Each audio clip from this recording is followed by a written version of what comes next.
الحمدللہ وحدہ والصلاة والسلام علی من لا نبی بعدہ اما بعد فوز باللہ من الشیطان الرجیم بسم اللہ الرحمن الرحیم۔ السلام علیکم ناظرین، صبح کی پرنور ساعتوں میں public news T V channel پر پروگرام صدائے قرآن لے کر ڈاکٹر محمد طاہر مصطفیٰ آپ کی خدمت میں حاضر۔ ناظرین کرام، جیسا کہ آپ جانتے ہیں کہ پروگرام صدائے قرآن کا آغاز الحمدللہ رب العالمین بالکل ابتدائے قرآن سے ہوا تھا، اور اس کے بعد سورہ فاتحہ کا آغاز ہوا، پھر سورہ بقرہ ہوئی، اور آج ہمارا سبق پہنچا ہے ناظرین کرام پوری ترتیب اور تسلسل کے ساتھ۔ اور اس ترتیب اور تسلسل میں ہم نے الحمدللہ رب العالمین ابھی تک کلام اللہ کی کوئی آیت مس نہیں کی۔ ہر آیت سے جو بھی صدا بنتی تھی ہم نے آپ تک پہنچائی، اور آپ نے اس پر لبیک کہا۔ اور اس طرح سے ناظرین کرام آج ہمارا سبق پہنچا ہے، قرآن کریم کا تیسرا پارہ ہے اور سورہ آل عمران ہے، آیت نمبر 23 سے لے کر 27 تک آج ہمارا سبق بنا ہے۔ تو آئیے ناظرین کرام، سب سے پہلے آج کے سبق کی ہم تلاوت سماعت کرتے ہیں امام حرمین شریفین قاری عبدالرحمن السدیس کی آواز میں۔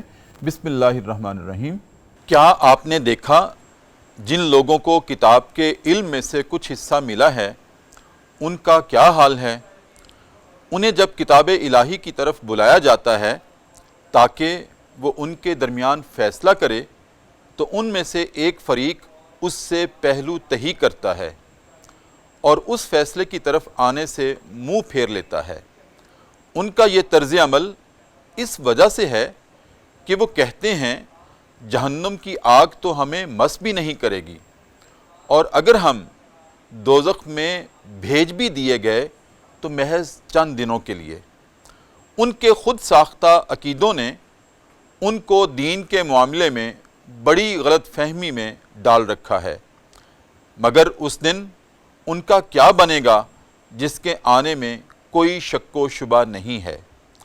اس دن ہر شخص کو اس کی کمائی کا پورا پورا بدلہ دے دیا جائے گا، اور کسی پر ظلم نہیں ہوگا۔ کہو اے ہمارے مالک، تو جسے چاہے حکومت دے دے اور جس سے چاہے چھین لے، جسے چاہے عزت دے دے اور جس سے چاہے عزت کو واپس چھین لے اور اسے ذلت سے ہمکنار کر دے۔ اے مالک، ہر طرح کی خیر تیرے ہی قبضہ قدرت میں ہے۔ بے شک تو ہر چیز پر قادر ہے۔ تو ہی دن کو رات میں داخل کرتا ہے اور رات کو دن میں۔ تو ہی زندہ کو مردہ سے نکالنے والا ہے اور مردہ کو زندہ سے، اور جسے چاہتا ہے بے حد و حساب رزق عطا کرتا ہے۔ ناظرین کرام، یہ ہمارا آج کا سبق ہے پروگرام صدائے قرآن میں، اور اگر ہم مشاہدہ کریں تو آج کے سبق کے ناظرین کرام دو پہلو بنتے ہیں۔ ایک پہلو تو یہ ہے جس میں یہود و نصارہ کے، اہل کتاب کے ایک طرز عمل کا ہمیں حوالہ دیا گیا ہے، اس کو بیان کیا گیا ہے۔ ناظرین کرام، اہل کتاب یہود و نصارہ کا ایک وتیرہ تھا، اور وتیرہ بھی ان کے وہم پر مبنی تھا، خود ساختہ وہم تھا ان کا کہ ہم فلاں کی اولاد ہیں، ہم فلاں کی امت ہیں، بھلا ہم کیسے دوزخ میں جا سکتے ہیں؟ اول وہ کہتے تھے کہ ہمیں دوزخ کی آگ، جہنم کی آگ چھوئے گی بھی نہیں، ہمیں مس بھی نہیں کر سکتی، اور اگر ہم جہنم میں بھیج بھی دیے گئے تو محض چند دن کے لیے۔ ناظرین کرام، ان کے اس دعوے سے دو تین بنیادی سوال اٹھتے ہیں۔ ایک یہ کہ ان کو کس نے یقین دلا دیا کہ وہ جہنم میں نہیں جا سکتے؟ جو بھی بد اعمال کرے گا، جو بھی اللہ کے حکم کی نافرمانی کرے گا، اس کو سزا کے طور پر جہنم میں جانا ہوگا۔ وہ الگ بات ہے کہ اللہ اپنی شان کریمی سے کسی کو معاف کر دے، لیکن جب میزان قائم ہوگا تو اس کے فیصلے کے نتیجے میں جہنم اللہ کی نافرمانی کے بدلے میں جانا پڑے گا۔ ناظرین کرام، ایک تو یہ سوال کہ کس نے ان کو کہہ دیا کہ وہ جہنم میں نہیں جا سکتے، اور دوسرا سوال کہ یہ کس نے کہہ دیا، یہ کس نے ان کو یقین دلا دیا کہ اگر تم جہنم میں گئے بھی تو محض چند دن کے لیے اور پھر واپس آ جاؤ گے۔ ناظرین کرام، یہاں سے یہ سوال پیدا ہوتا ہے کہ جہنم کی آگ کوئی دنیا کی آگ تو نہیں ہے کہ جس میں اگر کوئی جھلس گیا تو وہ اپنا علاج کروا لے گا اور مرہم پٹی کر لے گا تو آرام آ جائے گا۔ ناظرین کرام، جہنم کی آگ وہ تو اندر تک ساڑ کے رکھ دینے والی ہے، اور یہ ان کو گمان کہ ہم اگر جہنم کی آگ کے سپرد کیے گئے تو چند دن بعد واپس آ جائیں گے، کچھ بچے گا تو واپس آئیں گے نا، یہ کیوں نہیں سوچتے؟ ناظرین کرام، ایک تو یہ پہلو ہے۔ دوسرا پہلو آج کے سبق کا یہ ہے جس میں اللہ رب العزت نے اپنی قدرت کا، اپنے اختیارات کا اظہار کیا ہے۔ لوگوں سن لو، میرے نبی کی زبان سے سن لو، اے نبی ارشاد فرمائیں ان کو، میرے حوالے سے بتائیں کہ اللہ ہی کے قبضہ قدرت میں ہے کہ کسی کو سلطنت دے، کسی کو اقتدار دے، کسی کو حکومت دے، اور کسی کو یہ شان و شوکت دے، اور کسی بندے کے اختیار میں نہیں ہے۔ اور اللہ ہی کے اختیار میں ہے کہ وہ کسی سے سلطنت کو چھین لے، اللہ ہی کے قبضہ قدرت میں ہے کہ کسی کو عزت دے اور پھر کسی سے عزت چھین کر اس کو ذلت سے ہمکنار کر دے۔ اللہ ہی کے قبضہ قدرت میں ہے کہ وہ رات کو دن میں بدل دے اور دن کو رات میں بدل دے، کسی انسان کے اختیار میں نہیں ہے۔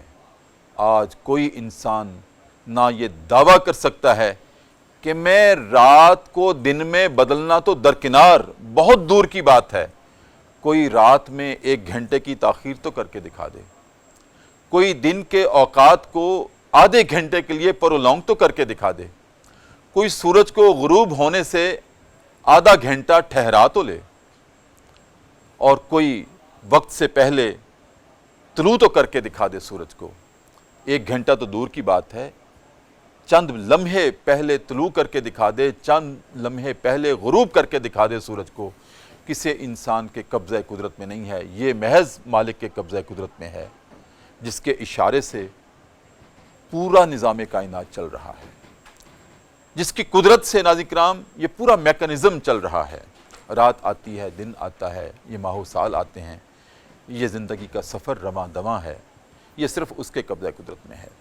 تو ناظرین کرام، ہمارے لیے ان دونوں پہلوؤں میں جو آج ہمارا سبق ہے، صدا کیا ہے، اس پر ہم نے لبیک کیسے کہنا ہے، اپنے فکر و عمل کی ہم نے تطہیر کیسے کرنی ہے، پاکیزگی کیسے حاصل کرنی ہے، حکمت کیسے اخذ کرنی ہے، آج کے سبق میں سے اس پر ناظرین کرام آج ہم گفتگو کریں گے۔ اور گفتگو کرنے کے لیے جو پروگرام صدائے قرآن کے مہمان ہیں ناظرین کرام، وہ دونوں ماشاءاللہ جید عالم دین ہیں۔ میری دائیں جانب جو شخصیت تشریف فرما ہے ناظرین کرام، میں ان کا تعارف کرواتے ہوئے بھی فخر محسوس کر رہا ہوں، ایک آبرو محسوس کر رہا ہوں، صدائے قرآن پروگرام کی آبرو محسوس کر رہا ہوں۔ ناظرین کرام، تشریف رکھتے ہیں جناب ڈاکٹر مفتی محمد کریم خان۔ آپ ماشاءاللہ خطیب ہیں مسجد وزیر خان لاہور کے، بہت بڑی سعادت ہے، اتنی تاریخی مسجد کے آپ ماشاءاللہ خطیب ہیں، اور یہ خطابت اور یہ امامت آپ کے حصے میں آئی، یہ کچھ چھوٹا سا اعزاز نہیں ہے ناظرین کرام۔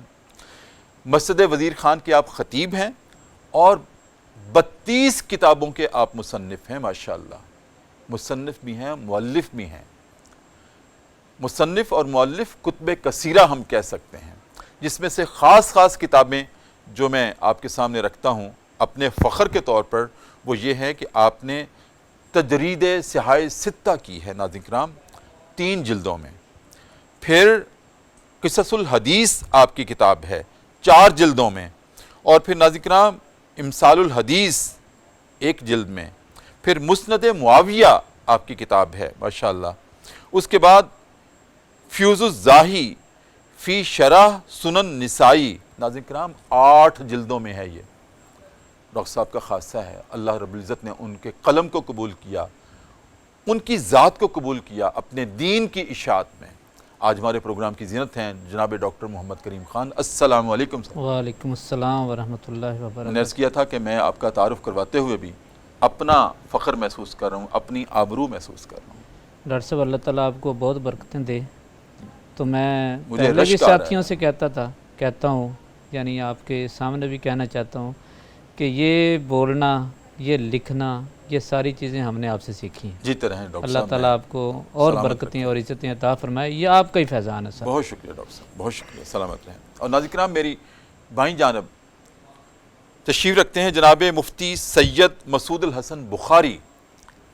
میرا سب سے بڑا اعزاز تو یہ ہے کہ میرے شاگرد ہیں ماشاءاللہ، ایم فل کی تحقیق میری سپرویژن میں کی ہے، مجھ سے پڑھے ہیں، اور مجھے اللہ رب العزت نے ایسے نادر ہیرے عطا کیے ہیں ناظرین کرام، شاگردوں کے طور پر بھی۔ تو مفتی صاحب میرے شاگرد بھی ہیں، یہ میرا فخر ہے۔